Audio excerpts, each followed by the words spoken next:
हो गई है पीर पर्वत से पिघलनी चाहिए, इस हिमालय से गंगा निकलनी चाहिए। सिर्फ हंगामा खड़ा करना मेरा मकसद नहीं, सिर्फ हंगामा खड़ा करना मेरा मकसद नहीं, सारी कोशिश है कि ये सूरत बदलनी चाहिए। मेरे सीने में न सही तेरे सीने में ही सही, मेरे सीने में न सही तेरे सीने में सही, हो कहीं भी आग ये आग जलनी चाहिए। हेलो दोस्तों, आप सभी का स्वागत है आपके अपने यूट्यूब चैनल ऑपरेशन विजय में। दोस्तों मैं हूं अखिलेश यादव। जैसा कि दोस्तों हम लोग अर्थमेटिक में पढ़ रहे हैं टाइम, स्पीड एंड डिस्टेंस। ठीक, आज इसका जो है 11वां लेक्चर है। इसके पहले इस पर 10 लेक्चर हो चुका है। एकदम बेसिक से स्टार्ट किए हैं, एकदम ज़ीरो लेवल से। जिसको इसमें कुछ नहीं समझ में आता है, मैं दावे के साथ कह सकता हूं कि आप अगर कायदे से पढ़ लिए तो गारंटी है कि आप इसके बाद कहीं आपको पढ़ना फिर नहीं पड़ेगा। ठीक, तो एकदम कंसंट्रेट होके पढ़िएगा। हमने अभी जितना पढ़ाया है, आप जाके CBT 2 का एग्ज़ाम हो रहा है, मिला के देख लीजिए। कम से कम ना तो जो है यहाँ से 3 से 4 क्वेश्चन अवश्य फंसे हैं, जो है टाइम, स्पीड एंड डिस्टेंस। जितना हमने पढ़ा चुका है उतने में से आज का जो क्वेश्चन है दोस्तों, रेलगाड़ी पर आधारित क्वेश्चन है। इसमें जो है 2 टाइप से क्वेश्चन पूछता है। जैसे कह दे कि एक प्लेटफार्म पर खड़े व्यक्ति को जब रेलगाड़ी पार करती है तो कितनी दूरी तय करेगी, या उसकी एक रेलगाड़ी 150 मीटर लंबी है, एक व्यक्ति को 10 सेकंड में पार कर जाती है, तो बताइए रेलगाड़ी की चाल क्या होगी। ठीक, तो दूसरा क्वेश्चन इसमें क्या पूछता है कि जब 2 रेलगाड़ियां विपरीत दिशा में या समान दिशा में एक दूसरे को पार करें तो कितनी दूरी तय करेंगी। एक एक करके हम लोग समझते हैं। देखिए, यही मेन चीज़ जो हम समझा रहे हैं, यही मेन चीज़ है समझना। अगर समझ गए तो ये क्वेश्चन हल हो जाएगा एकदम आसानी से। देखिए, जैसे ये व्यक्ति खड़ा है, ठीक, अगर हम कहें कि इस व्यक्ति को, ये मान लीजिए कि रेलगाड़ी है, इस व्यक्ति को रेलगाड़ी पार कर रही है, तो बताइए कितनी दूरी तय करेगी। देखिए, ये अगर इंजन पार कर दिया, मान लीजिए इस रेलगाड़ी की ये इंजन है, तो ये क्या, ये इंजन पार कर चुकी है रेलगाड़ी, तो क्या रेलगाड़ी पार कर चुकी है कि नहीं पूरी? नहीं कहेंगे कि नहीं पार करी है। क्या अगर ये रेलगाड़ी, ये पूरा डब्बा पीछे वाला अगर यहाँ पे आ जाएगा, तब कहेंगे कि रेलगाड़ी इस व्यक्ति को, खड़े व्यक्ति को पार कर चुकी है। जब रेलगाड़ी यहाँ से पार करते हुए यहाँ पर आ जाए तब। तो यही कहेंगे जब कोई रेलगाड़ी किसी व्यक्ति को, किसी खंभे को, क्या किसी पेड़ को या किसी पॉइंट ऑब्जेक्ट को पार करती है तो अपने लंबाई के बराबर दूरी तय करती है। ठीक, ये नोट बना के लिख लीजिएगा। जैसे किसी व्यक्ति को एक रेलगाड़ी 150 मीटर जिसकी लंबाई है रेलगाड़ी की, एक व्यक्ति खड़ा है, उसको जो है पार कर जाती है, कहेंगे कितनी दूरी तय की, तो 150 मीटर दूरी तय की। ठीक, अगर दो रेलगाड़ियाँ जिसकी लंबाई जो है, एक की 100 मीटर है, एक दूसरे की 150 मीटर है, तो एक दूसरे को विपरीत दिशा में या समान दिशा में जब पार करती हैं तो एक दूसरे के जो है अपने लंबाई के बराबर दूरी तय करती है। देखिए, ये अपने लंबाई के बराबर दूरी तय करेगा, ये जो है ये भी अपने लंबाई के दूरी के बराबर तय करेगा। देखिए, इसमें नोट बना के क्या लिखेंगे, जब कोई रेलगाड़ी अपने समान या विपरीत दिशा में किसी अन्य रेलगाड़ी को या किसी प्लेटफार्म को या किसी पुल को पार करती है तो अपनी लंबाई तथा जिसको पार करती है उसकी लंबाई के योग के बराबर दूरी तय करती है। आई बात समझ में? जैसे इसको अगर पार कर रही है, ये दोनों एक दूसरे के साथ या विपरीत दिशा में चल रहे हैं, ये 100 मीटर लंबाई है रेलगाड़ी की, ये 150, तो दोनों कितनी दूरी तय करेंगे एक दूसरे को पार करने में? दोनों को जोड़ देंगे, 150 और 100 जोड़ेंगे, कितना आएगा? 250 मीटर की दूरी तय करेंगे। क्लियर हो गया मेरे भाई? पूरा एकदम समझ में आ गया जितना हमने कॉन्सेप्ट समझाया। अब देखिए, इस क्वेश्चन को लगाएंगे, कितने आसानी से लगाएंगे। ये चीज़ तो जानते होंगे कि चाल बराबर होता है दूरी बटे में समय, और दूरी बराबर होता है जो है चाल गुणे समय, और समय बराबर होता है दूरी बटे में चाल। यानी यस से हो गया स्पीड, डी से डिस्टेंस, टी से टाइम। ये चीज़ तो जानते होंगे। ठीक, तो आप देखिए इस क्वेश्चन पे लगाएंगे कितने आसानी से। एक मालगाड़ी की लंबाई 120 मीटर है, वह एक प्लेटफार्म पर खड़े एक व्यक्ति को 10 सेकेंड में पार कर जाती है। प्लेटफार्म को नहीं कह रहा है, प्लेटफार्म पर खड़े एक व्यक्ति को पार कर रहा है। ठीक, तो कन्फ्यूजन मत होइएगा। एक 10 सेकेंड में पार कर लेती है तो उस मालगाड़ी की चाल क्या होगी ये पूछा है। तो मेरे भाई चाल बराबर क्या होता है? दूरी बटे में समय, यही होता है ना, डिस्टेंस अपान में टाइम। तो ये पहले बताइए कि 120 मीटर की लंबी रेलगाड़ी है, प्लेटफार्म पर खड़े एक व्यक्ति को पार कर रही है, तो कितनी लंबाई, कितनी दूरी तय की है? दूरी कितनी तय की है? कहेंगे कि अपने लंबाई के बराबर, तो उसकी लंबाई कितनी है? 120 मीटर। और जो है कितने समय में पार कर रही है व्यक्ति को? 10 सेकेंड में। तो काटेंगे यहाँ से, ये कट जाएगा तो आएगा 12 मीटर प्रति सेकेंड। ठीक, चाल आता है मीटर प्रति सेकेंड में। समझ में आया? तो इस तरह आप लगाएंगे कि मालगाड़ी जो है एक व्यक्ति को कितने सेकंड में पार कर जाती है? 12 मीटर प्रति सेकंड। अब देखिए अगले क्वेश्चन में हम लोग देखेंगे, जब मालगाड़ी जो है विपरीत दिशा में या समान दिशा में किसी रेलगाड़ी की या पुल को पार करती है तब कितनी दूरी तय करती है। ठीक, देखिए दोस्तों आज का ये क्वेश्चन क्या दिया है, एक रेलगाड़ी जिसकी लंबाई 200 मीटर है और चाल उसकी 60 किलोमीटर प्रति घंटा है। यह रेलगाड़ी एक प्लेटफार्म को कितने समय में पार कर लेगी यदि प्लेटफार्म की लंबाई 400 मीटर दिया हो। ठीक, तो इसमें लगाते हैं, देखिए कैसे इसका क्वेश्चन हल होगा। चैनल पे नए हैं तो इसे सब्सक्राइब कर लीजिए और बेल आइकन को दबा लीजिए कि आने वाले वीडियो का नोटिफिकेशन आपको मिलता रहे।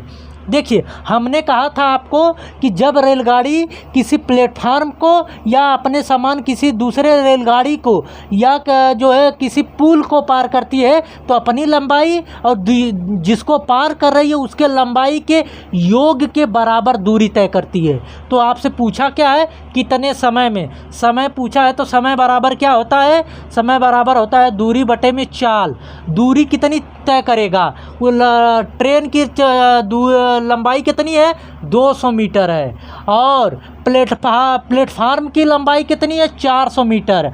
अपनी लंबाई प्लस जो है प्लेटफार्म की लंबाई के योग के बराबर दूरी तय करेगा ना, यही हमने आपको समझाया। और चाल कितनी है रेलगाड़ी के? 60 किलोमीटर प्रति घंटा। अब देखिए ये सब मीटर में है तो ये किलोमीटर प्रति घंटा में है, तो इसको भी मीटर प्रति सेकेंड में बदलेंगे। जो है इसका यूनिट जो है सेम रहना चाहिए। तो मीटर प्रति सेकेंड में बदलेंगे तो ये कितना आ जाएगा? 5/18 आ जाएगा। आएगा, बिल्कुल आएगा। तो यहाँ से देखिए ये हो जाएगा 600, 4 दूनी 600 गुणे 18 बटे में 60 गुणे 5। अब देखिए ये कट गया, इससे ये कट गया 10 बार में, ये काटेंगे 2 बार में कट गया तो ये आ गया 18 दूना 36। 36 सेकेंड में वो प्लेटफार्म को रेलगाड़ी जो है पार कर जाएगी। आई बात समझ में? तो देखिए आप इसको इस तरह लगा सकते हैं। चलते हैं अगले क्वेश्चन पे हम लोग। देखिए दोस्तों ये बहुत ही शानदार क्वेश्चन है आज की वीडियो का। देखिए क्या दिया, 150 मीटर लंबी एक रेलगाड़ी 500 मीटर लंबे एक पुल को पार करने में 30 सेकेंड का समय लेती है। तो 70 मीटर लंबे एक प्लेटफार्म को पार करने में कितना समय लेगी ये आपसे पूछा है। ठीक, तो सॉरी यहाँ पे 70 नहीं है, ये 370 है। ये कितना है?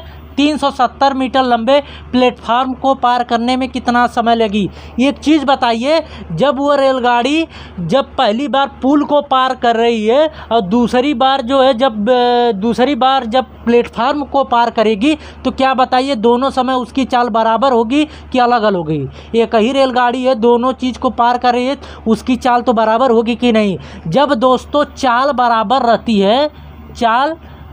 रहती है तब होता है दूरियों का अनुपात जो है समयों के अनुपात के बराबर होता है। ये चीज़ हम आपको शुरू से बताते आ रहे हैं। रेशियो पे पूरा टाइम एंड डिस्टेंस समाप्त कर दिए। बहुत ही लाजवाब जो है बताएं, न सूत्र याद करना है न कुछ। देखिए जब चाल बराबर होती है तो दूरियों का अनुपात जो है समयों के अनुपात के बराबर होता है। तो पहली बार बताइए कि जब किसी रेलगाड़ी को जो है 500 मीटर रेलगाड़ी को जब पार करती है तो बताइए कितनी लंबी दूरी तय करेगी? कितनी लंबी करेगी? अपनी लंबाई के बराबर प्लस उस पुल के लंबाई के बराबर दूरी तय करेगी कि नहीं? बिल्कुल करेगी कहेंगे। और बताइए जब जो है जब रेलगाड़ी, वही रेलगाड़ी जब प्लेटफार्म को जो है, जिसकी रेलगाड़ी जो है, जिसकी दूरी जो है 370 मीटर है, प्लेटफार्म की लंबाई जो है 370 मीटर है, दोनों की दूरी के लंबाई के बराबर दूरी तय करेगी कि नहीं? अपनी लंबाई तथा प्लेटफार्म की लंबाई के दूरी के योग के बराबर दूरी तय करेगी, बिल्कुल करेगी। अब देखिए, इसको पार करने में 30 सेकंड का समय लगता है, तो यही T2 आपसे पूछा है। तो देखिए, इसको लगाएंगे, ये आ जाएगा, अगर हल करेंगे तो ये आ जाएगा 650 बटे में ये 520 जोड़ेंगे, इसको जोड़ेंगे 520 आएगा, बराबर 30 बटे में T2। अब ये काटेंगे तो ये 0 से ये 0 कट गया। अब ये 3 से काटेंगे इसको, तो ये देखिए 13 पच्चे 65, 13 चौके 52, 40 आ गया। अब ये 5 अट्ठे आ गया। अब यहाँ से इसका मल्टीप्लाई करेंगे तो T2 बराबर आ गया 8 त्रिका 24 सेकेंड में वो रेलगाड़ी जो है 370 मीटर लंबे प्लेटफार्म को पार कर जाएगी। क्लियर? ये समझ में आ गया? देखिए, यहाँ पे आपको मेन चीज़ समझना है, 150 मीटर लंबी रेलगाड़ी 500 मीटर लंबे एक पुल को पार करने में 30 सेकंड का समय लेती है। तो 150 मीटर लंबी रेलगाड़ी है जो 500 मीटर पुल को पार करेगी, तो अपनी लंबाई तथा पुल के लंबाई के योग के बराबर दूरी तय करेगी। करेगी नहीं तो ये D1 का आ गया दूरी। और D2 क्या आएगा? जब जो है 370 मीटर लंबे प्लेटफार्म को पार करेगी, तो अपनी लंबाई और प्लेटफार्म की लंबाई के योग के बराबर दूरी तय करेगी। बिल्कुल करेगी। जब पुल को और अपनी लंबाई की दूरी के बराबर तय करती है तो 30 सेकेंड में पार करती है। तो कहा है प्लेटफार्म को पार करने में कितना समय लगेगा? T2 को समय लगेगा। यहाँ से आप निकाल सकते हैं। देखिए, इसका एक मेथड और होता है, इसको वीडियो रोक के लिख लीजिएगा दोस्तों। देखिए, डायरेक्ट जो होता है, आप जो है चूंकि वाला सवाल लगाए होंगे। देखिए, जब रेलगाड़ी जो है अपनी लंबाई की जो है, उसकी लंबाई कितनी 150 मीटर है और एक पुल की लंबाई 500 मीटर है। तो जब पुल को पार करती है तो 30 सेकेंड में पार कर जाती है। तो कितनी दूरी तय करेगी? अपनी लंबाई तथा पुल के लंबाई के योग के बराबर करेगी। तो 500 और 150 जोड़ेंगे तो 650 मीटर की दूरी जो है तय करने में उसे 30 सेकेंड का समय लगा है।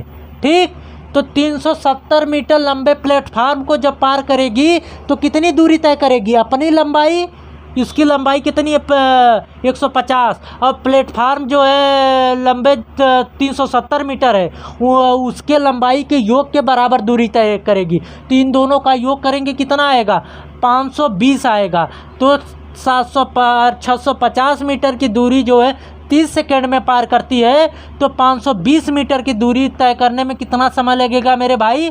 30 बटे में ये हो जाएगा, ये आके यहाँ पे आ जाएगा 13 पच्चे 500, 650 गुणे 520। अब देखिए, काटेंगे कट जाएगा, ये इस तरह कट गया। 13 पच्चे 65, 13 चौके 52, ये काटेंगे 6 बार में कट गया, 6 चौके 24। कितना आ गया? 24 सेकेंड आ गया कि नहीं?